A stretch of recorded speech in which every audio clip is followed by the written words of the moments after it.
Last class में हम लोग ऑस्मोटिक प्रेशर देख रहे थे। हमने क्या देखा था कि एक कंटेनर ले रहे थे, कंटेनर को दो पार्ट्स में हमने डिवाइड किया।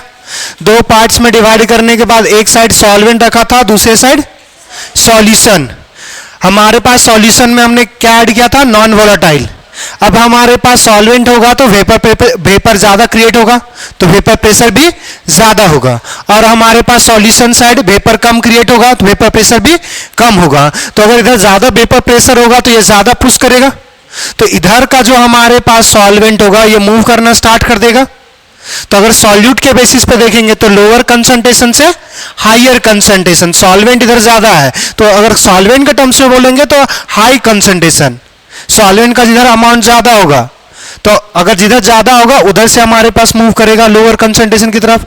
अगर सॉल्यूट के बेसिस पे देख रहे हैं तो हमारे पास लोअर कंसंट्रेशन से हायर कंसंट्रेशन। केमिस्ट्री में ये कंसंट्रेशन वाला ऊपर वाला देखेंगे जिसमें सॉल्यूट होगा, और तुम लोग बायो में जो पढ़ोगे वो हायर से लोअर पढ़ोगे सॉल्वेंट के बेसिस पे। क्लियर? तो अब हमारे पास ये जो मूवमेंट होगा, तो अगर इस मूवमेंट को जो रोकने के लिए जितना एडिशनल हमारे पास एक्स्ट्रा जो प्रेशर रिक्वायर्ड होगा उसी को क्या बोलेंगे, ऑस्मोटिक प्रेशर। और क्योंकि जो ये प्रेशर रिक्वायर्ड है वो हमारे पास जो अमाउंट्स पे डिपेंड करेगा। अगर सॉल्यूशन में हमारे पास जितना ज्यादा नॉन वोलेटाइल सॉल्यूट होगा उतना कम प्रेशर होगा, अगर उतना कम प्रेशर होगा तो बाहर से एक्स्ट्रा और प्रेशर लगाना पड़ेगा। तो जितना ज्यादा कंसंट्रेशन उतना ज्यादा हमारे पास क्या होगा, सॉरी उतना कम हमारे पास वेपर, और उतना कम वेपर तो उतना कम वेपर प्रेशर, तो हमारे पास एडिशनल प्रेशर और लगाना पड़ेगा। तो ये अमाउंट हमारे पास ऑस्मोटिक प्रेशर जो है वो अमाउंट पे अगर डिपेंड कर रहा है तो इसको सिंपली हम लोग क्या बोल सकते हैं, कॉलिगेटिव प्रॉपर्टी। आई थिंक यहां तक हम लोग कर चुके थे।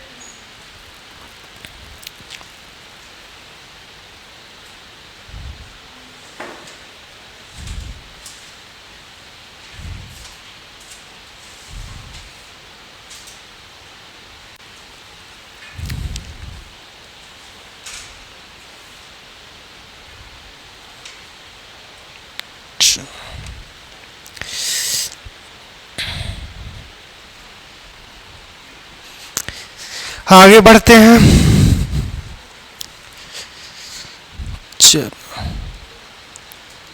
चलिए देखिए ऑस्मोटिक प्रेशर क्या होगा, जितना हमारे पास प्रेशर का डिफरेंस था वही तो हमारे पास ऑस्मोटिक प्रेशर होगा।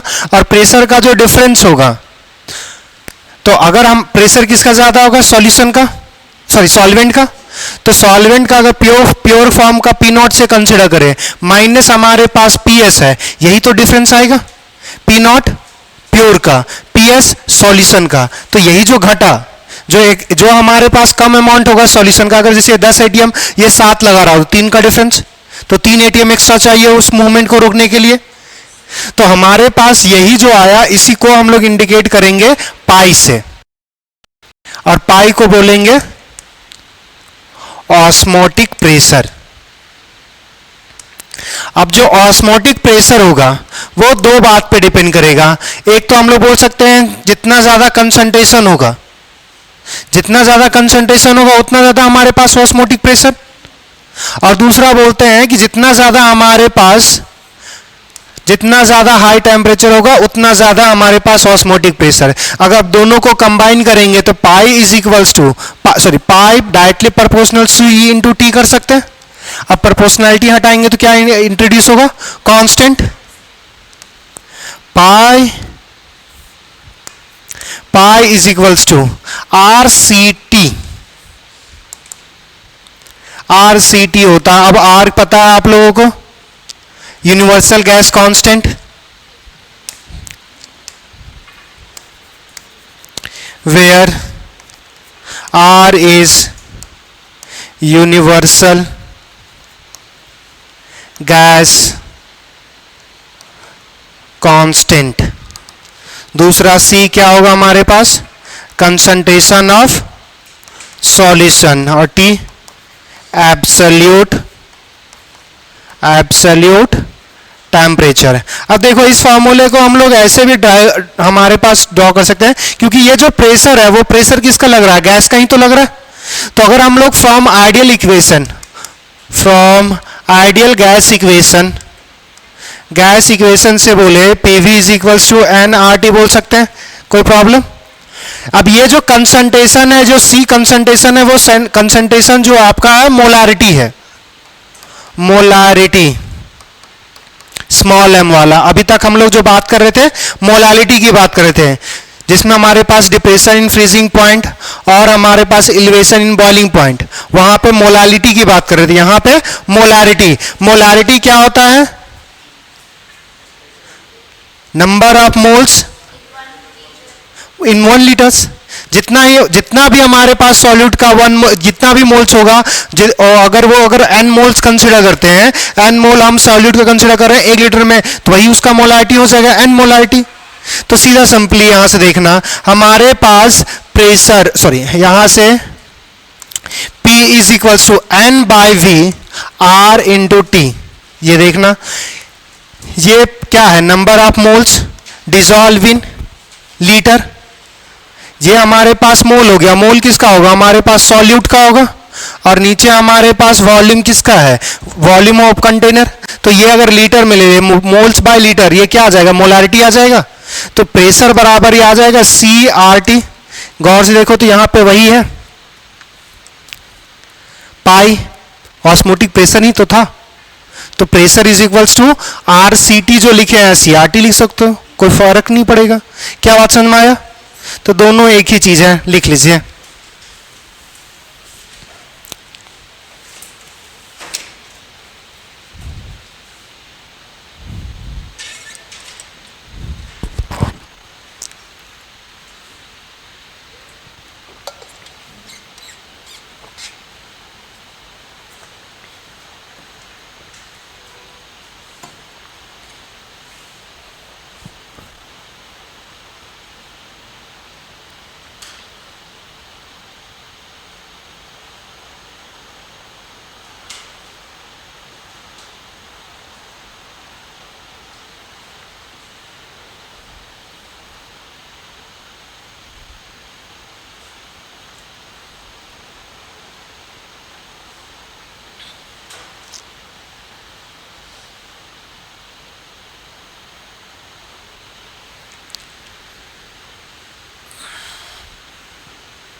बॉयज में आज कोई एब्सेंट है?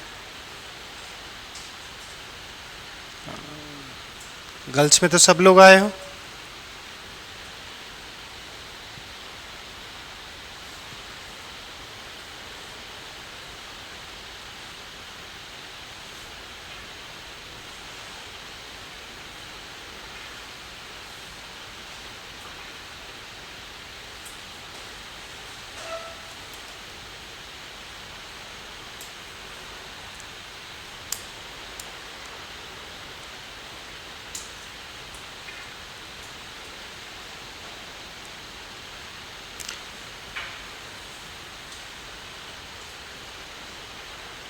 चलिए, हो गया। अच्छा, यहां से देखना, कंसंट्रेशन तो समझ में आ रहा है कि ऑस्मोटिक प्रेशर के बराबर होगा। टेम्परेचर कैसे हो गया? जैसे देखो, कंसंट्रेशन जितना ज्यादा होगा उतना कम प्रेशर जनरेट होगा, तो एडिशनल उतना ज्यादा प्रेशर लगाना पड़ेगा ना। तो ये तो बात समझ में। टेम्परेचर कैसे कर रहा है? जितना ज्यादा टेम्परेचर होगा उतना ज्यादा सॉल्यूट। सॉल्यूट को हम लोग कंटिन्यूअस थोड़ी ऐड कर रहे हैं, एक ही बार ना ऐड किए हैं। और कोई? हायर टेम्परेचर पे हमारे पास प्रेशर ऑफ सॉल्यूशन क्या होगा? ज्यादा या कम? देखो यहां से समझना, सॉल्वेंट और सॉल्यूशन लिए, उसी का जो डिफरेंस है, सॉल्वेंट और सॉल्यूशन जो लिए, या दो सॉल्यूशन लेंगे, तो जनरली हम लोग अभी जो एग्जांपल लिए हैं उसमें एक सॉल्वेंट एक सॉल्यूशन है, तो दोनों में हमारे पास प्रेशर का डिफरेंस कर रहे थे। अगर टेम्परेचर बढ़ाओगे तो सॉल्वेंट का भी हमारे पास क्या होगा? वेपर ज्यादा क्रिएट होगा, हाई टेम्परेचर पे हाई वेपर प्रेशर होगा, और सॉल्यूशन का तो कम ही क्रिएट होगा।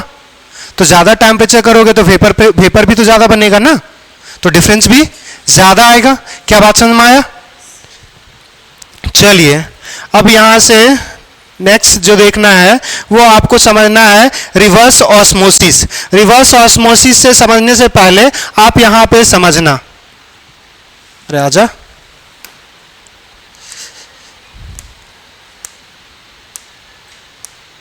हाँ, रिवर्स ऑस्मोसिस को समझने के लिए ऑस्मोसिस पे आना। ऑस्मोसिस समझ में आ गया था? सॉल्यूट जो होगा वो लोअर कंसंट्रेशन से हायर कंसंट्रेशन को मूव करेगा, उसी फेनोमेना को क्या बोलते हैं? ऑस्मोसिस। रिवर्स ऑस्मोसिस मतलब जस्ट उसका उल्टा करना है। चलो अगर हम इसको इधर सॉल्यूशन और सॉल्वेंट समझ में आ रहा है, बीच में हमने एसपीएम से एसओ सेपरेट किया था। अब बताओ कि रिवर्स ऑस्मोसिस के लिए किधर प्रेशर लगाएंगे? किसको किसको मालूम है? हाथ खड़ा करना। रिवर्स ऑस्मोसिस के लिए प्रेशर अप्लाई करना पड़ेगा, तो किधर अप्लाई करना है? कितने लोगों को मालूम है? पहले हाथ खड़ा करो। तो तुक्का मानेगा, हम कहाँ आपको कुछ बोल रहे हैं? गलत बोल देगी तो फांसी पे चढ़ा देंगे, अगला दिन राम नाम खत्म। ऊपर, अरे ऊपर मतलब दो चैम्बर है ना, एक सॉल्यूशन का एक सॉल्वेंट का है, तो किस में प्रेशर लगाएंगे? सॉल्वेंट में। और किसी का कुछ? सॉल्वेंट तो सॉल्यूट, सॉल्यूशन। क्यों? बस कोई तो दो होना चाहिए ना, अगर वो गलत है तो हम दूसरा सही हो। प्रेशर किधर ज्यादा है? इन दोनों में प्रेशर किधर ज्यादा है? सॉल्वेंट साइड है। अगर सॉल्वेंट ही साइड डाल दोगे ज्यादा प्रेशर तो क्या फर्क पड़ेगा? वो वार होने का प्रोसेस बढ़ जाएगा। अरे ये इधर प्रेशर ज्यादा इधर कम है, तो इधर वाला तो मूव कर रहा था, तो तुमको ये मूवमेंट को क्या करना है? उल्टा करना है ना। तो जिधर प्रेशर ज्यादा होगा उधर तुम और प्रेशर ऐड कर दोगे तो कोई फर्क नहीं होगा। सिंपली तुम्हारे पास क्या होगा कि जिधर ज्यादा प्रेशर था उस चीज को और मूवमेंट बढ़ा दिए। जैसे अगर पहले से अगर हमारे पास 4 मोल्स हमारे पास अगर 4 आता तो 4 से 8 हो जाएगा, 10 हो जाएगा, 12 हो जाएगा, उससे ज्यादा कोई फर्क नहीं पड़ेगा। हम फेनोमेना थोड़ी उल्टा कर रहे हो। अब यहां पे देखो प्रेशर ऑफ सॉल्यूशन में हमारे पास कम होगा, तो अगर इधर ज्यादा प्रेशर करोगे तो प्रेशर जो एक्स्ट्रा ऐड कर रहे थे पहला तो जब बराबर होगा मूवमेंट रुक जाएगा, और जब ज्यादा हो जाएगा तो उल्टा हो जाएगा, रिवर्स ऑस्मोसिस। क्या बात समझ में आया? तो नेक्स्ट टाइम बता पाओगे? चलो तो सबसे पहला लिखेंगे reverse osmosis.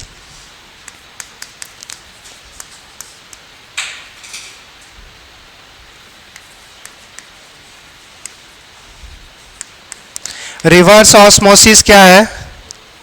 when we apply extra pressure towards extra pressure as compared to osmotic pressure। osmotic pressure से अगर ज्यादा लगाएंगे तब ना, तो वही एक्स्ट्रा प्रेशर जब अप्लाई करेंगे सॉल्यूशन के साइड, तब हमारे पास क्या होगा? सॉल्वेंट पार्टिकल मूवमेंट तब भी किसका होगा? सॉल्वेंट। पहले भी किसका हो रहा था? सॉल्वेंट का। ये याद रखना, हमेशा मूवमेंट सॉल्वेंट का ही होगा।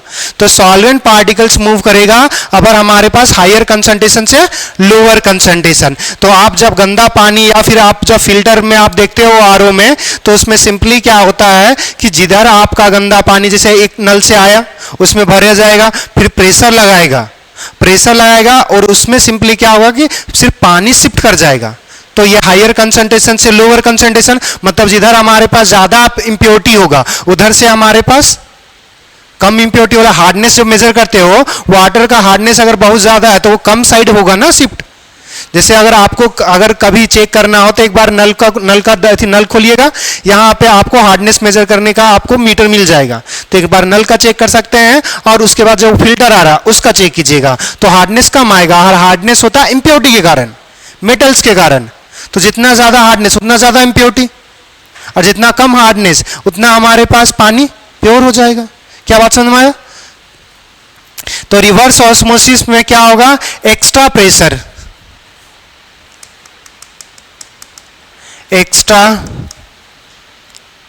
Pressure applied on solution side solution side, so that solvent particle move from solution to solvent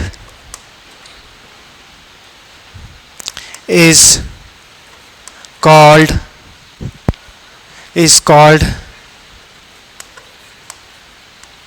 reverse osmotic pressure, and this phenomena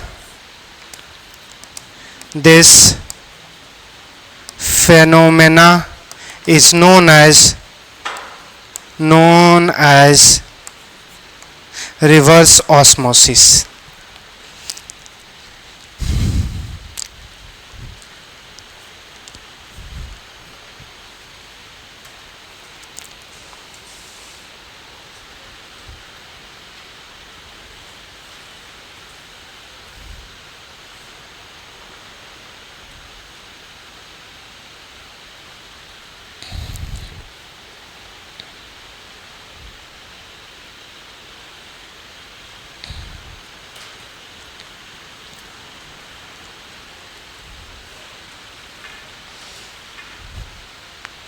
लिख लिया बालक?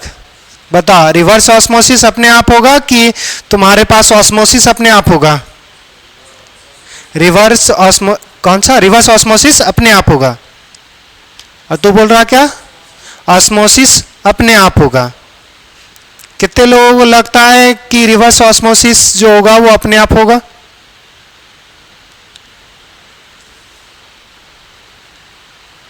आरओ में पानी अपने आप फिल्टर होता है या फिर हमें उसके लिए एक्स्ट्रा एनर्जी रिक्वायर्ड होता है? एक्स्ट्रा एनर्जी रिक्वायर्ड होता है in terms of electricity. Electricity नहीं दोगे तो वो तुम्हारे बाप का कहने पे नहीं चलेगा। अच्छा समझ में आया? तो रिवर्स ऑस्मोसिस होने के लिए हमारे पास जो है एक्सटर्नल एजेंट चाहिए या एक्स्ट्रा वर्क करना पड़ेगा, एक्स्ट्रा प्रेशर लगाना पड़ेगा। और हमारे पास ऑस्मोसिस को होने के लिए कोई प्रेशर नहीं चाहिए, वो अपना नेचुरल फेनोमेना है। प्रेशर ज़्यादा हो जाएगा तो जिधर कम होगा उधर मूव करना स्टार्ट कर देगा, तो ये नेचुरल फेनोमेना है। मगर जिधर कम प्रेशर है उधर थोड़ी एक्सपैंड होगा। बात समझ में? क्लियर यहां तक?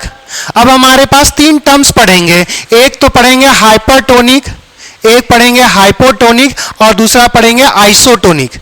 समझेंगे? हाइपर कहने का मतलब ज्यादा, हाइपो मतलब कम, आइसो सेम। तो इतना चीज पता, मतलब ये तीनों टर्म्स आता है। अब देखो, 2 सॉल्यूशन है, 2 सॉल्यूशन में अगर मान के चलो एक का ऑस्मोटिक प्रेशर ज्यादा है दूसरे का कम है, तो जिसका ज्यादा वो हाइपर, जिसका कम वो हाइपो। अगर मान के लो दोनों का अगर 5-5 एटीएम है, 2 सॉल्यूशन लिए, दोनों का 5-5 अगर ऑस्मोटिक प्रेशर दोनों का है तो क्या हो जाएगा? आइसोटोनिक। क्या बात समझ में आया? क्लियर इतनी बात है? चलिए,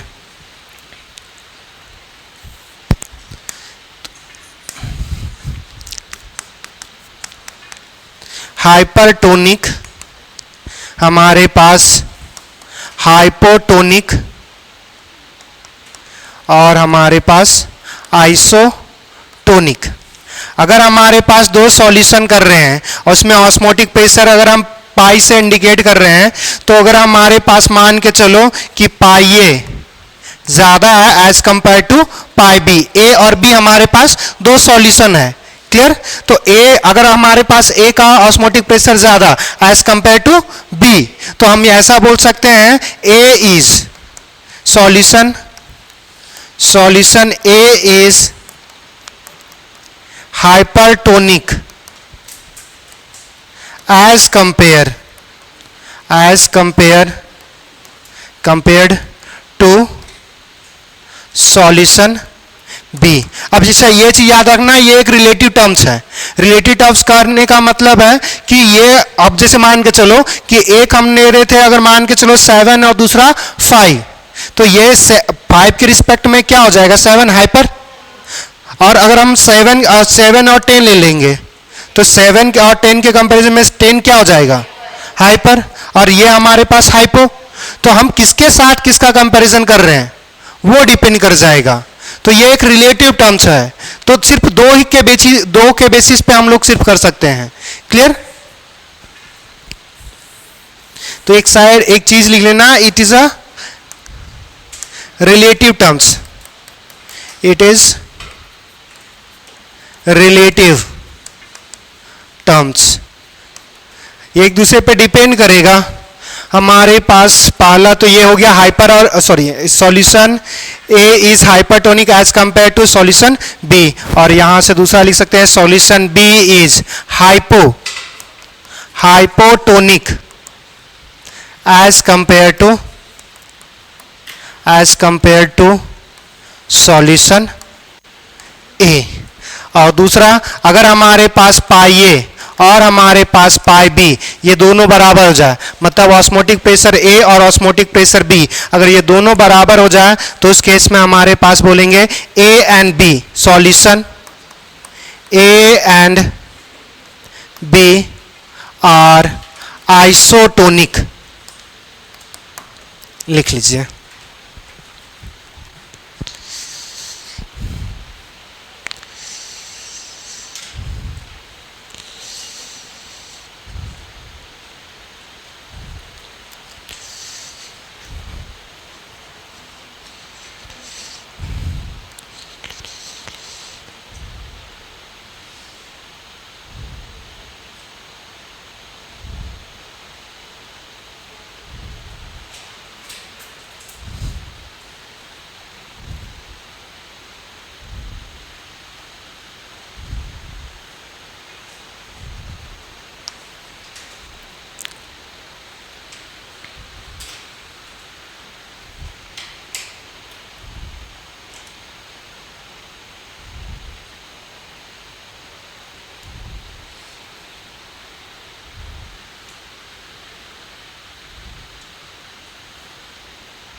हो गया?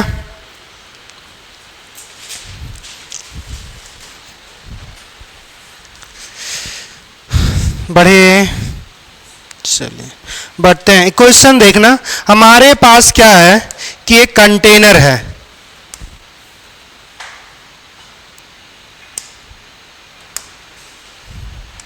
और ये जो कंटेनर है वो सेमी परमेबल मेम्ब्रेन एसपीएम से सेपरेटेड है, ये सेपरेटेड है। और इसमें हमारे पास क्या है, यहाँ पे सॉल्यूशन ए रखा हुआ है और यहाँ पे हमारे पास सॉल्यूशन बी रखा हुआ है।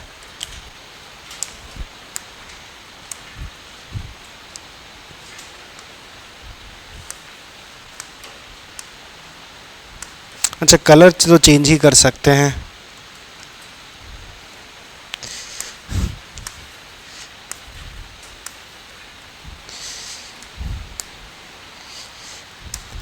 सॉल्यूशन ए है, सॉल्यूशन बी है, और दोनों को सेपरेट किया गया है एसपीएम से। और दिया हुआ है आपके दिया हुआ क्या है कि सॉल्यूशन ए और सॉल्यूशन बी जिस सॉल्यूट और सॉल्वेंट से बना हुआ है दोनों आइडेंटिकल है। जैसे अगर हम इसमें अगर नमक और पानी डालें तो उसमें भी नमक और पानी ही डाले होंगे, या अगर इसमें हमने कुछ अलग चीज जो भी सॉल्यूट डाला है सेम सॉल्यूट उसमें भी डाला है, सेम सॉल्वेंट इसमें भी है, सेम सॉल्वेंट इसमें है, कंसंट्रेशन का हमारे पास डिफरेंट हो सकता है बस। या और दिया हुआ क्या है, solution A and B are formed from identical solute and solvent.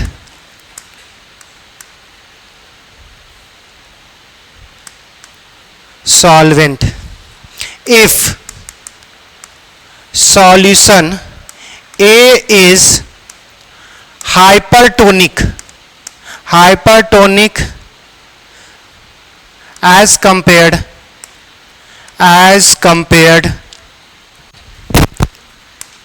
with solution B,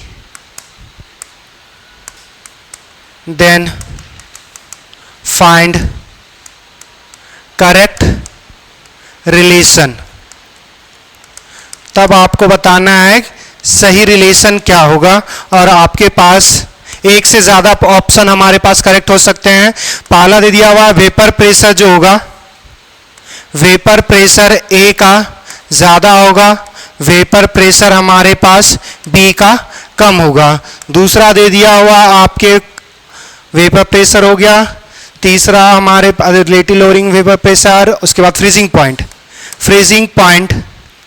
freezing point हमारे पास बी का ज़्यादा दे दिया हुआ है, और फ्रीजिंग पॉइंट हमारे पास ए का कम दिया हुआ है. तीसरा हमारे पास बॉइलिंग पॉइंट हमें बताना है. अगर यहाँ पे ए से ज़्यादा दे दिया बॉइलिंग पॉइंट हमारे पास बी का, और हमारे पास चौथा आ जाएगा, चौथा हमारे पास vapour pressure, freezing point, boiling point, और एक को बन सकता है ऑस्मोटिक प्रेशर, तो हम लोग लिख ही दिए हैं. कंसंट्रेशन लिख देते सबसे बेहतर. कंसंट्रेशन ऑफ ए ये ज़्यादा होगा, और कंसंट्रेशन ऑफ बी हमारे पास कम होगा. आपको बताना है कि कौन कौन सा ऐसा स्टेटमेंट या कौन कौन सा रिलेशन सही लिखा हुआ है. तो जिसको अगर कोई एक भी आ जाए तो बता देना. कौन सा? पहला सही लग रहा है.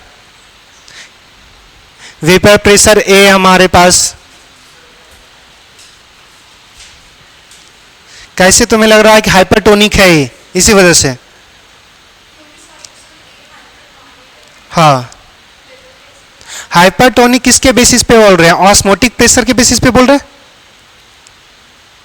थोड़ा सा सोचो फिर से.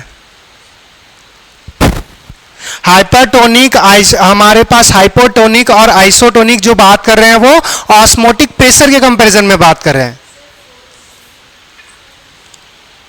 देखेंगे अपना अपना सोचो. अगर किसी के पास एक्सप्लेनेशन होगा तो बहाना.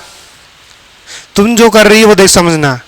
अगर हमारे पास बात करें हाइपरटोनिक और दूसरा हाइपोटोनिक, तो अगर हमारे पास वेपर जितना ऑस्मोटिक प्रेशर होना चाहिए था, अगर दो सॉल्यूशन में ऑस्मोटिक प्रेशर है, एक का 5 है और एक का हम मान रहे हैं 7, तो 7 को हाइपरटोनिक मान रहे हैं और हमारे पास 5 को हाइपो कंसिडर कर रहे हैं. तो अगर 7 है तो ज्यादा प्रेशर रिक्वायर्ड होगा, ना. तो मतलब वो कम बना रहा है,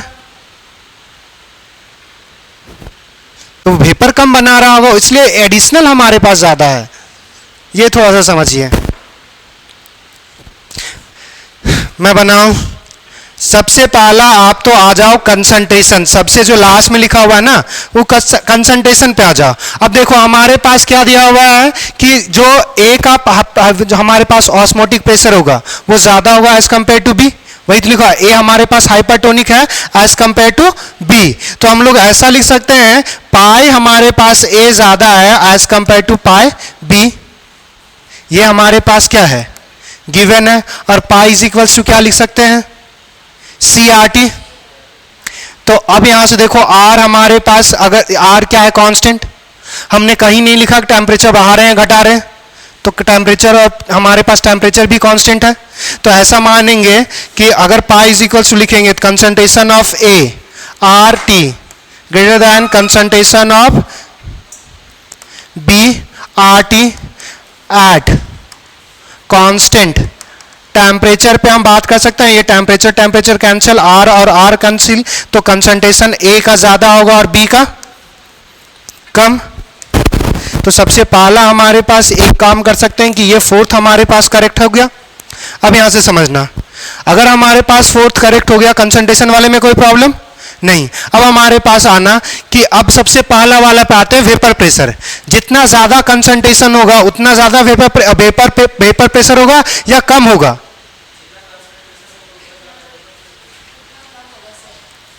जितना कम होगा। ज्यादा होगा तो कहां से आएगा रे? जो हम लोग कंसीडर क्या कर रहे हैं कि नॉन वोलाटाइल सॉल्यूट को सॉल्वेंट में डाल रहे हैं ना, तो अगर सॉल्यूट को जितना ज्यादा डालेंगे उतना हमारे पास वेपर प्रेशर कम होगा। तो कंसंट्रेशन किसका ज्यादा है? ए का ज्यादा है। सेम सॉल्यूट और सॉल्वेंट डाले हैं तो ए का अगर कंसंट्रेशन ज्यादा है तो ए का वेपर प्रेशर कम होगा, तो ए का वेपर प्रेशर तो यहां ज्यादा है। तो ऐसा बोल सकते हैं कि साइड में लिखना जो कंसंट्रेशन होगा वो हमारे पास inversely proportional to vapour pressure होगा, कि जितना ज्यादा कंसंट्रेशन करोगे उतना ज्यादा वेपर प्रेशर घटेगा, इनवर्सली प्रोपोर्शनल। दूसरा अब आते हैं फ्रीजिंग पॉइंट पे। फ्रीजिंग पॉइंट पे अगर हम बात करें तो जितना ज्यादा कंसंट्रेशन होगा उतना ज्यादा डिप्रेशन इन फ्रीजिंग पॉइंट होगा। डिप्रेशन मतलब घटेगा या बढ़ेगा? घटेगा ना। तो अगर हमारे पास कंसंट्रेशन ज्यादा तो हमारे पास फ्रीजिंग पॉइंट रिलेशन कैसा? डायरेक्ट या इनवर्स? तो इसमें भी कंसंट्रेशन में हमारे पास जो होगा वो फ्रीजिंग पॉइंट के इनवर्सली प्रोपोर्शनल होगा, क्योंकि जैसे जैसे कंसंट्रेशन बढ़ाएंगे वैसे वैसे हमारे पास फ्रीजिंग पॉइंट घटेगा। क्लियर? दूसरा अब आते हैं बॉइलिंग पॉइंट। जैसे जैसे कंसंट्रेशन बढ़ाएंगे बॉइलिंग पॉइंट घटेगा या बढ़ेगा? अगर हम कंसंट्रेशन सॉल्यूट का ऐड करते जा रहे हैं तो vapour pressure sorry boiling point हमारे पास बढ़ेगा या बॉइलिंग पॉइंट घटेगा? Boiling point. कॉलिगेटिव प्रॉपर्टी में बॉइलिंग पॉइंट का क्या पढ़े थे? अरे वो चीज नहीं बात कर रहे हैं, वो हमारे पास जो बॉइलिंग पॉइंट जो पढ़े हो वो कैसे हमने पढ़ा? Relative lowering in vapour pressure. Boiling point के लिए क्या पढ़ा? Elevation in boiling point. Boiling point बढ़ेगा ना, अगर कुछ नहीं दिमाग लगाओगे तो जितना ज्यादा कंसंट्रेशन उतना उसका सॉल्यूशन का कंसंट्रेशन कम होगा, सॉरी वेपर प्रेशर कम होगा। वेपर प्रेशर अगर कम होगा तो उतना ज्यादा हाई टेम्परेचर देना पड़ेगा बाहर वाले प्रेशर को बराबर करने के लिए। तो हमारे पास क्या हुआ? जितना ज्यादा कंसंट्रेशन डालोगे उतना ज्यादा उसका बॉइलिंग पॉइंट बढ़ेगा। तो concentration is directly proportional to boiling point. अब यहां से देखो हमारे पास कंसंट्रेशन ए का ज्यादा था तो वेपर प्रेशर बी का ज्यादा होना चाहिए था। कंसंट्रेशन और वेपर प्रेशर में कैसा है रिलेशन? इनवर्स। अगर कंसंट्रेशन ए का ज्यादा तो वेपर प्रेशर ए का कम बी का ज्यादा, तो ये रिलेशन कैसा हो गया? गलत। दूसरा देखो कंसंट्रेशन और फ्रीजिंग पॉइंट कैसा है? Inverse relation. तो कंसंट्रेशन ए का ज्यादा तो फ्रीजिंग पॉइंट ए का कम, तो ए का कम बी का ज्यादा, मतलब ये करेक्ट हो गया। तीसरा आते हैं हमारे पास concentration is directly proportional to boiling point. तो कंसंट्रेशन किसका ज्यादा? ए का, तो बॉइलिंग पॉइंट ज्यादा किसका होना चाहिए था? ए का, तो ये भी गलत। तो सिर्फ हमारे पास दूसरा और चौथा रिलेशन करेक्ट है। लिख लीजिए।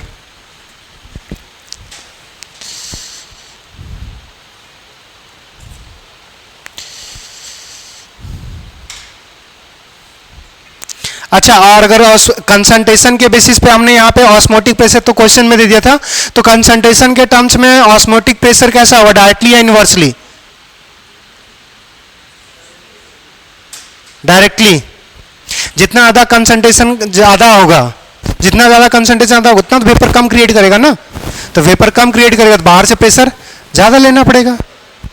तो हमारे पास लिख लेना साइड में कि ऑस्मोटिक प्रेशर जो होगा वो भी डायरेक्टली प्रोपोर्शनल टू कंसंट्रेशन होगा।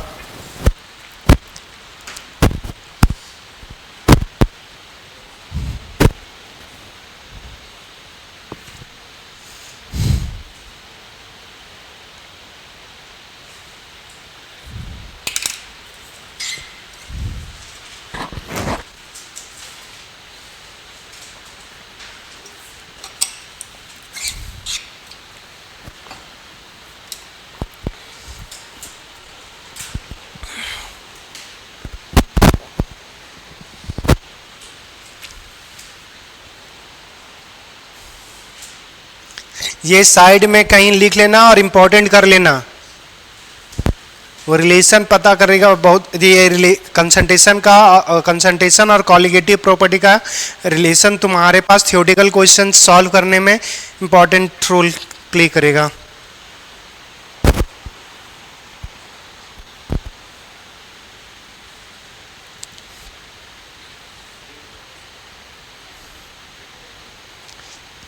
लिख लिया सत्यम? चलो मेरे को बताओ अब, बेंजीन कैसा है? पोलर सुना है कभी? बेंजीन देखा है? नहीं देखा है? नॉन पोलर है। और तुम्हारे पास कार्बोक्सिलिक एसिड,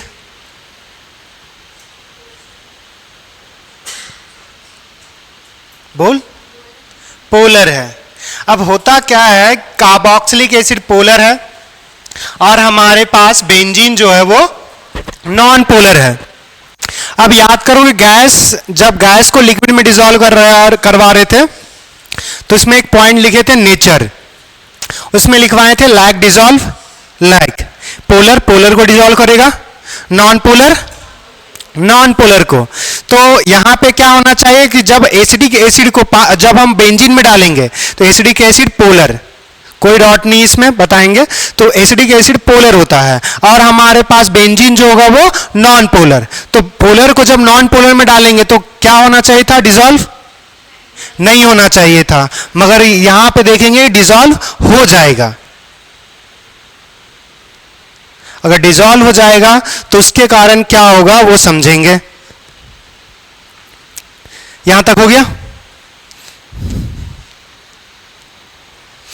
तो हम बात कर रहे हैं कि एक हमारे पास कार्बोक्सिलिक एसिड हो, तो अगर कार्बोक्सिलिक एसिड को अगर हम लिखें तो C डबल बॉन्ड O हमारे पास OH और ये हमारे पास R होगा। ये इसका जो डायपोल मोमेंट होगा वो 0 के बराबर नहीं है, तो अगर 0 के बराबर नहीं तो ये कैसा है हमारे पास? पोलर। हमारे पास दूसरा है बेंजीन। बेंजीन जो है, बेंजीन का जो डायपोल मोमेंट होता है वो 0 होता है, तो अगर 0 है तो ये कैसा हो गया हमारे पास? Non polar. मगर हम जब कार्बोक्सिलिक एसिड, अगर ये स्पेसिफिक बोले तो एसिडिक एसिड को अगर हम बेंजीन में डालेंगे तो वो डिसॉल्व हो जाता है। तो हमने क्या पढ़ा कि हम पोलर को डिसॉल्व करेगा, नॉन पोलर को डिसॉल्व करेगा। तो यहां से हमारे पास फेनोमेना देखने को क्या मिलेगा वो समझना कि जब हम लोग कार्बोक्सिलिक एसिड या एसिडिक एसिड को पानी में डालेंगे तो ये डाइमराइज हो जाता है। डाइमराइज करने का मतलब, डाइमर सुने हो, पॉलीमर सुने हो? पॉलीमर मतलब क्या होता है? मर सुने हो?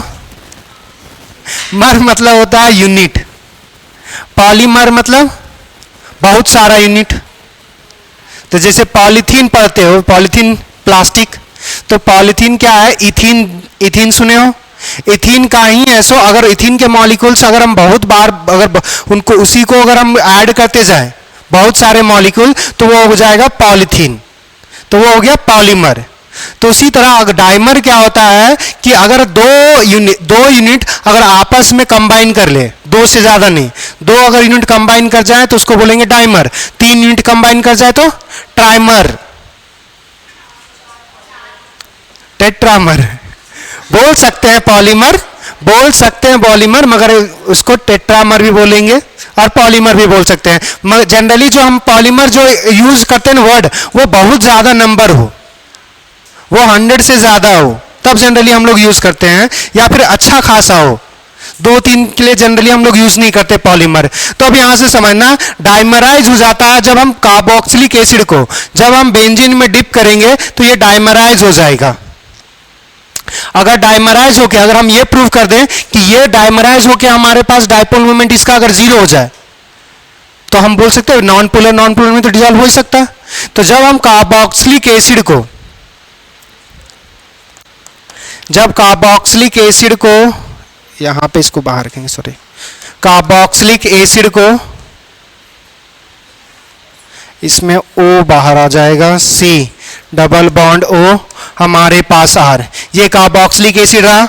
हमारे पास यहाँ पे जो बॉन्ड एंगल रहेगा, जैसे यहाँ पे हाइब्रिडाइजेशन कितना है, इस कार्बन का हाइब्रिडाइजेशन कितना है, sp2।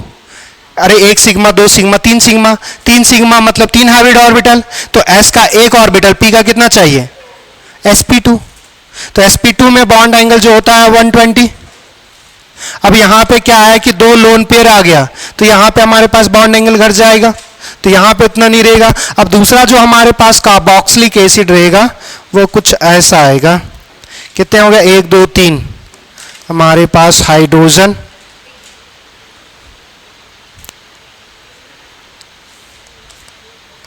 हाइड्रोजन, ऑक्सीजन, हमारे पास फिर से हमारे पास एक H आना चाहिए, इधर ही आएगा, तो फिर H, ये कौन सा, green, C double bond O R। गौर से देखना इस चीज को, इसको थोड़ा सा और बेहतर किया जा सकता था। 1 2 3, हमारे पास 4 5 6, नहीं 1 2 3 4 5 6 7 8, कोई मतलब नहीं। अगर 8 वाला बनाएंगे तो बेहतर आ जाएगा। 1 2 3 4 5 6 7 8। अब ठीक है। कार्बोक्सिलिक एसिड, हमारे पास कार्बन डबल बॉन्ड ऑक्सीजन, यहाँ पे हमारे पास R बाहर, यहाँ पे हमारे पास O, यहाँ पे H। दूसरा जो आएगा C डबल बॉन्ड O, हमारे पास R बाहर, फिर यहाँ पे O, फिर यहाँ पे H। देखो यहाँ पे ये जब हमारे पास 2 कार्बोक्सिलिक एसिड, इसी चीज को हम बेहतर बनाने के लिए यूज किए हैं वो, तो अगर हमारे पास 2 कार्बोक्सिलिक एसिड अगर जब कंबाइन कर जाएगा तो यहाँ पे क्या बनाता है, हाइड्रोजन बॉन्डिंग। अच्छा, ये कितने लोगों को पता है कि ये हाइड्रोजन बॉन्डिंग भी 2 टाइप का पढ़ा था आपने, एक पढ़ा था इंट्रामॉलिक्यूलर और एक पढ़ा था इंटरमॉलिक्यूलर। ये कौन सा है, इंट्रामॉलिक्यूलर या इंटरमॉलिक्यूलर? इंट्रामॉलिक्यूलर। कैसे पता चला इंट्रामॉलिक्यूलर? क्या ग्रुप बाहर है? और किसी को कुछ बोलना है? इंटरमॉलिक्यूलर हाइड्रोजन बॉन्डिंग क्या होता है? Intramolecular hydrogen bonding, intra with in molecules होगा, कोई उसके लिए दूसरा मॉलिक्यूल्स लेने की जरूरत नहीं है, एक सिंगल मॉलिक्यूल्स में हाइड्रोजन बॉन्डिंग देखने को मिलेगा। मगर जब हम इंट्रा बात कर रहे हैं तो वो हमारे पास कम से कम 2 मॉलिक्यूल चाहिए। अब वो 2 मॉलिक्यूल सेम भी हो सकते हैं और डिफरेंट भी हो सकते हैं। तो अगर हाइड्रोजन बॉन्डिंग अगर विद इन मॉलिक्यूल्स एक सिंगल मॉलिक्यूल्स में बन रहा है तो वो हमारे पास हो गया इंट्रामॉलिक्यूलर। अगर हम बोल रहे हैं कि 2 अलग अलग मॉलिक्यूल्स के बीच बन रहा है, वो मॉलिक्यूल सेम भी हो सकते हैं, डिफरेंट भी हो सकते हैं, तो अगर उस केस में बन रहा है हाइड्रोजन बॉन्डिंग 2 अलग अलग मॉलिक्यूल्स में, तो उसको बोलेंगे इंटरमॉलिक्यूलर। जैसे इंटरनेशनल मैच बोल रहे हैं तो 2 अलग अलग नेशनल से खेलेंगे, इंट्रानेशनल बोलेंगे तो मतलब विद इन नेशन। तो अगर हमारे पास यहां देखो एक कार्बोक्सिलिक एसिड ये रहा, दूसरा कार्बोक्सिलिक एसिड ये रहा, तो 2 अलग अलग कार्बोक्सिलिक एसिड के बीच हमारे पास हाइड्रोजन बॉन्डिंग बन रहा है, तो ये कौन सा हो गया? अरे अभी तो बताएं, 2 अलग अलग है ना। इंटर मॉलिक्यूलर H बॉन्डिंग, जब इंटरमॉलिक्यूलर H बॉन्डिंग जब कार्बोक्सिलिक एसिड में बनता है तो इसका जो नेट डायपोल मोमेंट होगा वो 0 हो जाएगा, और बेंजीन का भी कैसा 0। क्या बात समझ में आया? तो अब ये मॉलिक्यूल्स क्या हो जाएगा, हमारे पास डिसॉल्व हो जाएगा। अब इसको कॉलिगेटिव प्रॉपर्टीज में क्यों पढ़ रहे हैं वो समझना। हमारे पास क्या था कि colligative properties number of moles पे डिपेंड कर रहा था या अमाउंट पे डिपेंड कर रहा था। जितना अमाउंट्स डालेंगे उसी के बेसिस पे हमारे पास कॉलिगेटिव प्रॉपर्टी में इंपैक्ट पड़ेगा। जितना ज्यादा अमाउंट डालेंगे उतना ज्यादा हमारे पास लोअरिंग इन वेपर प्रेशर होगा, उतना ज्यादा हमारे पास क्या होगा, बॉइलिंग एलिवेशन बॉइलिंग पॉइंट। और उतना हमारे पास उतना ज़्यादा डिफ्रेशन इन फ्रीजिंग पॉइंट और उतना ज़्यादा ऑस्मोटिक प्रेशर। तो ये सब तो कंसंट्रेशन और अमाउंट, कंसंट्रेशन किसका, सॉल्यूट का, तो अमाउंट पे डिपेंड कर रहा है सॉल्यूट का। तो अगर सॉल्यूट के अमाउंट पे डिपेंड कर रहा है तो कार्बोक्सिलिक एसिड हम डाल रहे थे बेंजीन में, अगर हम दो मॉलिक्यूल्स, वो दो मॉलिक्यूल्स बन के क्या बन रहा है, वो सिंगल मॉलिक्यूल्स बन रहा है।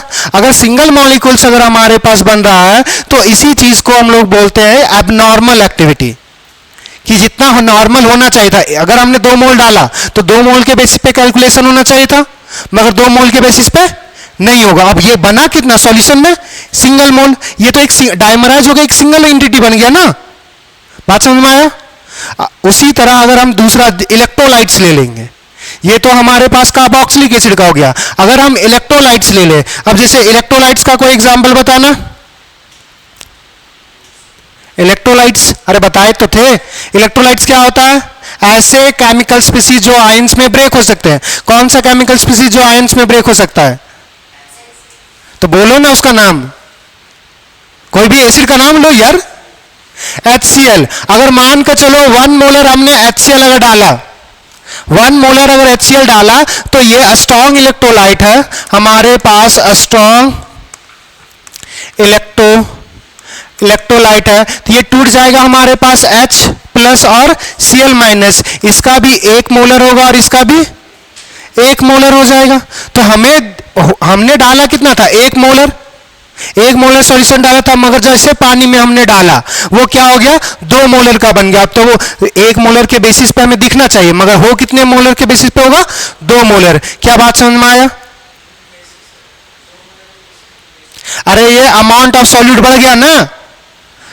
अगर मान के चलो कि तुम है सॉल्यूट, नॉन वोलेटाइल सॉल्यूट, अगर तुमको हम पानी में डालेंगे और तुम 1 से 2 हो गया, तो 2 के बेसिस पे इंपैक्ट दिखाएगा ना, कि 1 के बेसिस पे इंपैक्ट दिखाएगा। मगर हमने तो पकड़ के तुमको डाला था 1 ही, अब तुमने अंदर जादू मंतर क्या किया वो तुम ही जानने। बात समझ में आ रहा है कि अगर हम डालें, अगर जितना हम सॉल्यूट को जितना अगर हम 1 मोल डालें तो 1 मोल के बेसिस पे हमें रिजल्ट आना चाहिए।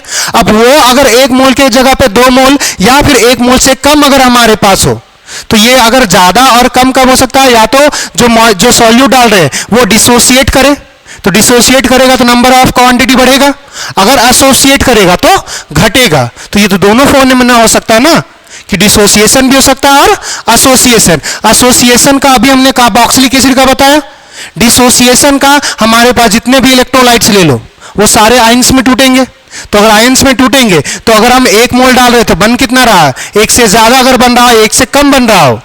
इलेक्ट्रोलाइट्स के केस में 1 से ज्यादा बनेगा, तो अगर ज्यादा बनेगा तो हमारे पास उसके बेसिस पे इंपैक्ट करेगा। क्या बात समझ में आया। अरे हाँ या ना। तो सबसे पहला एक पॉइंट लिखो, benzene can dissolve, benzene can dissolve, benzene, अच्छा 1 मिनट ले, रुको जाओ, इसको बेहतर करते हैं। Non polar solvent, non polar solvent benzene, non polar solvent benzene, non polar solvent benzene can dissolve, non polar solvent benzene can dissolve polar acetic acid, polar acetic acid, polar acetic acid, polar acidic acid, because acidic acid, because acidic acid get dimerized, get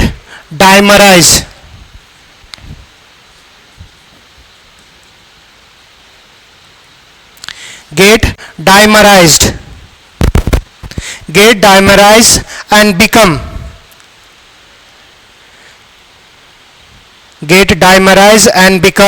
non-polar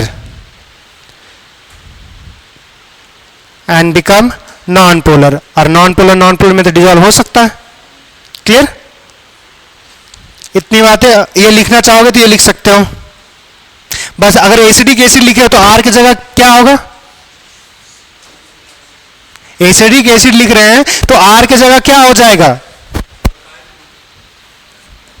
अरे CH3 दो carbon को form जब you बोलते हैं एक carbon का, acid जब use करते हैं दो कार्बन का, तो एसिडिक एसिड का नाम तो कार्बोक्सिलिक जो होगा, कार्बोक्सिलिक एसिड वो दो कार्बन का होगा, तो एक कार्बन पहले से है तो एक कार्बन लगाओगे, आर की जगह CH3 आ जाएगा।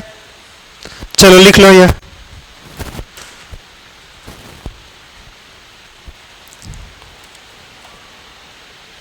कोई मॉड्यूल लेके आया हूं?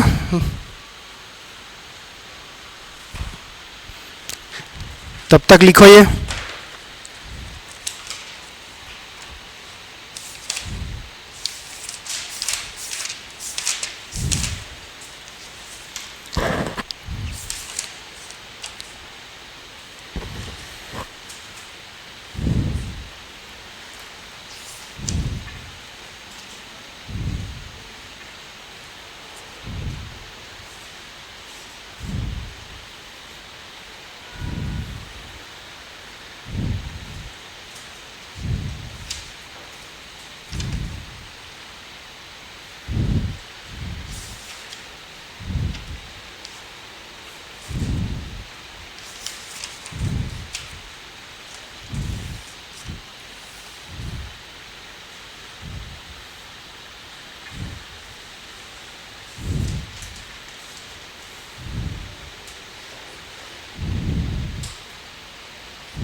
हो गया?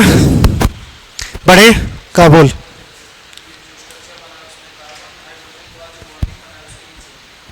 ये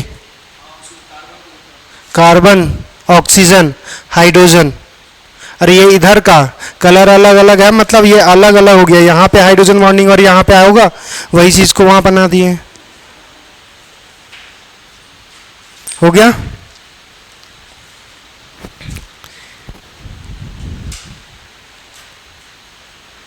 बढ़े अब आगे।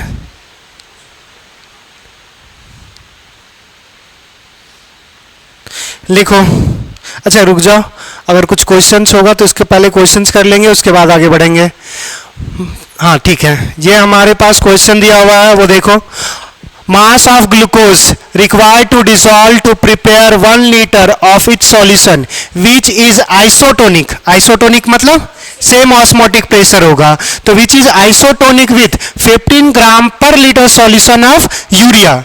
तो अगर हमारे पास दो सॉल्यूशन, वही मान लो कि दो चेंबर हमने बनाया, दो चेंबर में एक में हम लोग क्या ऐड कर रहे हैं, ग्लूकोज, और दूसरे में हम लोग क्या ऐड कर रहे हैं, यूरिया। तो अगर हम ग्लूकोज और यूरिया डाल रहे हैं और दोनों का ऑस्मोटिक प्रेशर अगर सेम होगा, तो यूरिया का अमाउंट दे दिया है कि 1 लीटर में कितना ऐड कर रहे हैं, 15 ग्राम। तो आपसे यह पूछा हुआ है कि 1 लीटर में हम लोग ग्लूकोज कितना डालेंगे कि दोनों का हमारे पास ऑस्मोटिक प्रेशर क्या हो जाए, सेम। क्या बना सकते हो? अरे दोनों का तो पाई पाई सेम करना है कि मैं, देखो चलो पहला क्वेश्चन मैं बना देता हूं। देखो यहां से अगर हमारे पास इसका डायग्राम बनाने की जरूरत है या क्लियर है डायग्राम? अरे बोलो बढ़िया से, मत बनाए, जिंदा रहो, सर पे हाथ मत रखो, पहला क्लास है ये। चलो यहां से हमारे पास ऐसा मान सकते हैं कि पाई, हमारे पास ग्लूकोज C6H12O6 और हमारे पास यूरिया, ये दोनों का ऑस्मोटिक प्रेशर क्या होगा, सेम, आइसोटोनिक दिया हुआ है। ये हमारे पास क्या है, गिवन है। तो गिवन है तो ऐसा लिख सकते हैं, कंसंट्रेशन हमारे पास ग्लूकोज का क्या, ऑप्शन बी देखते हैं। हमारे पास ग्लूकोज का pi is equal to CRT, concentration of glucose R into T is equals to concentration of urea R into T. अब यहां से फिर से देखो, क्या हमारे पास टेम्परेचर वैरी किया हुआ है, नहीं, मतलब सेम टेम्परेचर पे मेंशन किए होंगे, मेजर किए होंगे। तो यहां से RT और RT क्या हो गया, कैंसिल, मतलब दोनों का कंसंट्रेशन क्या होना चाहिए, सेम। तो अगर कंसंट्रेशन सेम होना चाहिए तो कंसंट्रेशन बराबर क्या लिख सकते हो, number of moles by volume.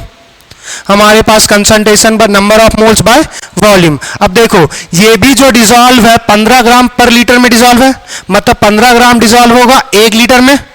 और यहां पे भी वॉल्यूम कितना है, 1 लीटर, तो वॉल्यूम वॉल्यूम कैंसिल, मतलब दोनों का नंबर ऑफ मोल्स सेम होगा।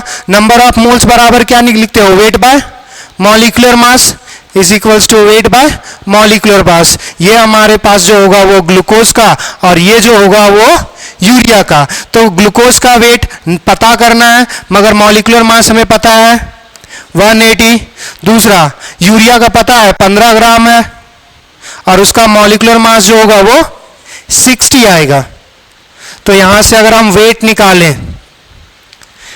निकालें तो 180 इंटू 15 डिवाइड बाय 60, 15 चौके 60, 4 चौक 16, 2 4 पचे 20, 45 ग्राम। कैसे लेके आए थे 15 ग्राम रे? क्या बात समझ में आया? किसी को कोई प्रॉब्लम? चलिए तो फिर लिखिए कि आगे बढ़ेगी, दूसरे क्वेश्चन पे चलें। कर ले। क्लास कितने बजे तक है हमारा? 45।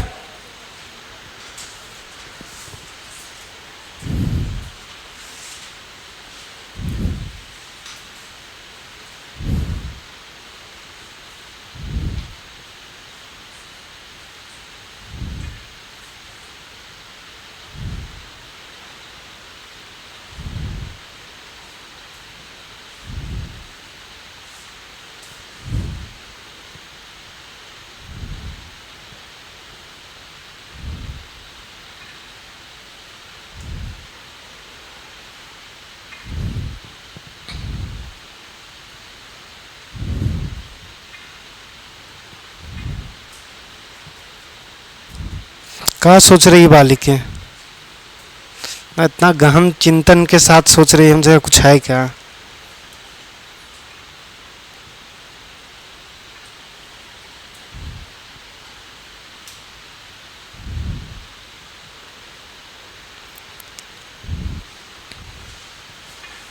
कल ये चैप्टर हमारा खत्म हो जाएगा, तो 2 दिन के बाद इसका टेस्ट होगा। यार कल कौन सा है? फ्राइडे। आज फ्राइडे है ना, कल सैटरडे संडे, ठीक। तो क्लास के टाइम टेस्ट देना पसंद करोगे या उससे पहले आ सकते हो? क्लास के टाइम, ठीक। चलिए जल्दी कीजिए, हो गया?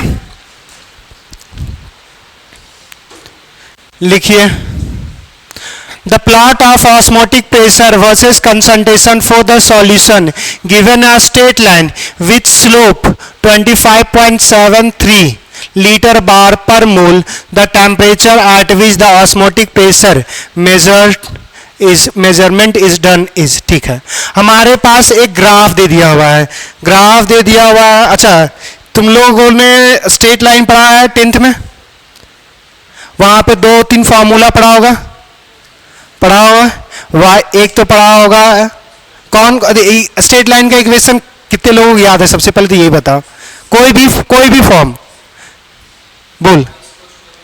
y is equals to M X plus C. बहुत अच्छा, और किसी को कुछ?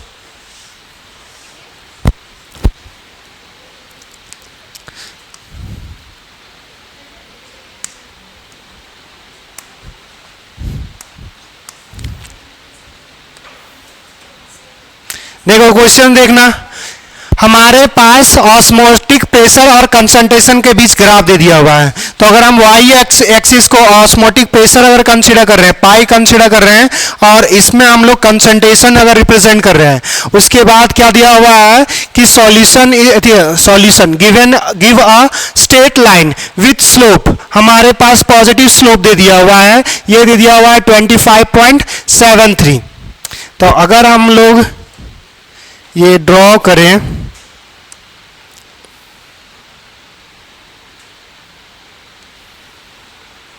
ये कुछ आएगा, और स्लोप का आने का मतलब इस स्लोप का आने का मतलब है, स्लोप जो वैल्यू दे दिया वो लिख लो 25.73। अब देखो यहां से आपको ये क्वेश्चंस में दे दिया हुआ, आपको बताना है कि ये अगर किया हुआ है तो आपको बताना है कौन से टेम्परेचर पे होगा। क्लियर? अब यहां से देखो क्या क्या लिख सकते हो वो समझना। यहां पे आप लिख सकते हो pi is equals to C R T, यही तो इक्वेशन आपने पढ़ा है। अब यहां से देखो हमारे पास क्या है, इसी को तो यहां वाई एक्सिस में कंसिडर किए हो, और ये एक्स एक्सिस, तो पाई को हम लोग वाई से रिप्लेस कर सकते हैं, सी को रिप्लेस किस में कर सकते हैं, एक्स। तो जो हमारे पास आर टी होगा यही एक्चुअली में है स्लोप। देखो इक्वेशन जो आपने अभी कुछ देर पहले सत्यम ने बोला y is equals to M X plus C, ये y plus M X plus C का जो प्लॉट आएगा वो थोड़ा सा समझना। अगर हम एक कर्व ड्रॉ कर रहे हैं और उसमें अगर हमारे पास अगर स्ट्रेट लाइन आ रहा है, कुछ ऐसा समझना इस चीज को। देखो इसमें अगर स्ट्रेट लाइन आया तो अगर x का वैल्यू जीरो रखेंगे, तो ये पूरा जीरो हो जाएगा, तो y इज इक्वल्स टू क्या आएगा, c। तो ये अगर x का वैल्यू जीरो रखे हो तो यहां पे हमारे पास जो अमाउंट आएगा c आएगा, और c जो आया इसको बोलते हैं जो यहां पे, अब यहां पे जो अगर x का वैल्यू, अगर y का वैल्यू जीरो रखते हैं और हमारे पास x पे कोई वैल्यू आता तो उसको इंटरसेप्ट बोलते हैं। किस पे है उस पे डिपेंड करेगा, ये जो वैल्यू है वो y एक्सिस पे है तो y इंटरसेप्ट बोलेंगे। अगर हमारे पास x में आता तो उसको x इंटरसेप्ट बोलते हैं, तो इसको बोलते हैं इंटरसेप्ट। इंटरसेप्ट कुछ होता नहीं है कि एक्सिस को कितने पे कट कर रहा है, उसके अलावा कुछ नहीं। यहां पे y इंटरसेप्ट हो गया। ये दूसरा समझना कि ये अब हमारे पास क्या है, ये y यहां वेरिएबल था और यहां पे x, ये जो m है वो बताएगा किस रेट से चेंज हो रहा है। अगर पॉजिटिव है तो इंक्रीजिंग होगा, अगर नेगेटिव है तो डिक्रीजिंग होगा। तो यहां पे देखो, यहां पे हमारे पास जो इक्वेशन बनाते हो pi is equals to C R T, देखो यहां पे तो तीनों के तीनों मल्टीप्लाई हो रहे, कोई ऐड नहीं हो रहा। तो अगर ऐड नहीं हो रहा तो मतलब हमारे पास इंटरसेप्ट होगा नहीं इस केस में। अगर इंटरसेप्ट नहीं होगा तो वो हमारे पास सिंपली क्या होगा, अगर नहीं होगा तो ना एक्स एक्सिस को कट करेगा ना वाई एक्सिस को, मतलब वो सीधा सिंपली ओरिजिन से पास करेगा। अब ओरिजिन से पास करेगा तो हमारे पास देखो, अब यहां से कंपेयर कर सकते हैं, एक्स के साथ जो भी होगा वो क्या होगा हमारे पास, स्लोप। x के साथ जो भी मल्टीप्लाई होगा वो स्लोप होगा। तो यहां पे हमारे पास जो प्रेशर था वो उसको y हमने रखा, कंसंट्रेशन x एक्सिस में रख रहे थे, तो ये x के साथ क्या मल्टीप्लाई हुआ, r और t हमारे पास क्या हो जाएगा, स्लोप हो जाएगा। तो ये अगर हमारे पास स्लोप है तो देखो क्वेश्चंस में हमारे पास स्लोप बराबर क्या, स्लोप बराबर क्या दिया हुआ था, 25.73 हमारे पास लीटर एटीएम पर मोल। क्लियर? अब देखो यहां से R और T का जो मल्टीप्लिकेशन होगा वो देगा 25.73। अब देखो R का वैल्यू लीटर एटीएम में कितना होता है,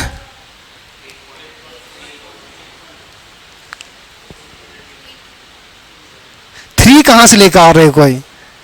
देखो R का वैल्यू क्या क्या होता है, R का वैल्यू अगर हमारे पास लीटर एटीएम में अगर दिया हुआ है, प्रेशर और वॉल्यूम लीटर और एटीएम में दिया हुआ है, तो हमारे पास इसका वैल्यू होता है 0.0821 लीटर एटीएम पर केल्विन पर मोल। अगर हमारे पास ये जूल में दे दिया हुआ है तो 8.314 जूल का है, बार बार जूल पर मोल पर केल्विन पर मोल। अगर जूल की जगह कैलोरी यूज किया हुआ है तो 2 कैलोरी पर केल्विन पर मोल। अब यहां से देखो ये जो वैल्यू दिया हुआ है लीटर एटीएम पर मोल में दिया हुआ है, तो यहां पे हमारे पास ये वैल्यू पुट करेंगे तो यहां पे हमारे पास 0.0821 टेम्परेचर इज इक्वल्स टू 25.73। तो टेम्परेचर बराबर क्या आ जाएगा, 25.73 डिवाइड बाय 0.0821। जितना डिवाइड करने के बाद आएगा वही हमारे पास आंसर होगा। तो ये दिख रहा है कि आई थिंक एक ही वैल्यू दिख रहा है 310, क्योंकि इससे डिवाइड करोगे तो 25 से तो ज़्यादा ही आएगा। ये नंबर छोटा है ना, एक से छोटा है, तो एक हमारे पास जितना नंबर है उससे ज़्यादा देगा। अगर ज़्यादा देगा तो 25 से हमारे पास देखो एक ही ज़्यादा नंबर है, सॉरी एक तो 27 है, 27 से तो ज़्यादा आएगा, 310 आएगा।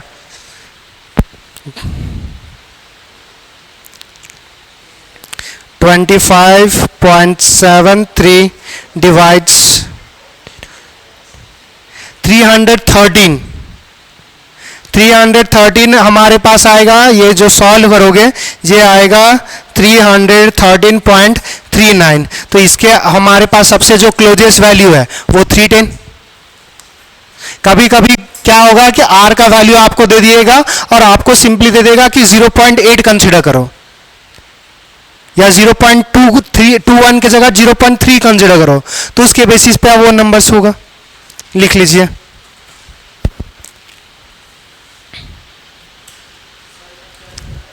कौन सा 25.7? अरे ये डाटा यहाँ नहीं लिखा हुआ है तुम्हारे पास, लीटर बार, अच्छा ए बार में दिया हुआ है ना, सॉरी लीटर हमारे पास बार। ये जो वैल्यू होगा वो लीटर एटीएम, जो एटीएम थोड़ा सा हमारे पास बार ज्यादा होता है तो 1.13 से मल्टीप्लाई होता है, ये 0.82 नहीं आएगा, ये लगभग हमारे पास 0.83 आ जाता है। तो इसलिए ये जो वैल्यू है वो हमारे पास है, तो 0.83 पुट करके देखोगे तो ये 310 आ जाएगा। अब यहां पे बार दिया हुआ और ये हमने एटीएम पे लिखा हुआ है। 0.83 लोगे एग्जैक्ट आएगा 310।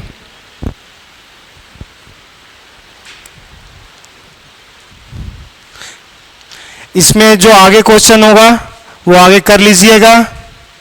और आपके मॉड्यूल में क्वेश्चन जो है फर्स्ट एक्सरसाइज आपने अगर नहीं बनाया होगा तो आप फर्स्ट से लेकर 73 तक क्वेश्चन आप बना सकते हो। जो आपको एलपी मिला है वो क्वेश्चंस मत बनाइएगा, उसमें जो लास्ट टॉपिक है went of factor abnormal colligative property वो इंक्लूडेड है, तो क्वेश्चंस नहीं बनेगा। मॉड्यूल के क्वेश्चंस लगाइएगा। एक्सरसाइज 1 का आपका क्वेश्चन नंबर 1 से लेकर 73 तक।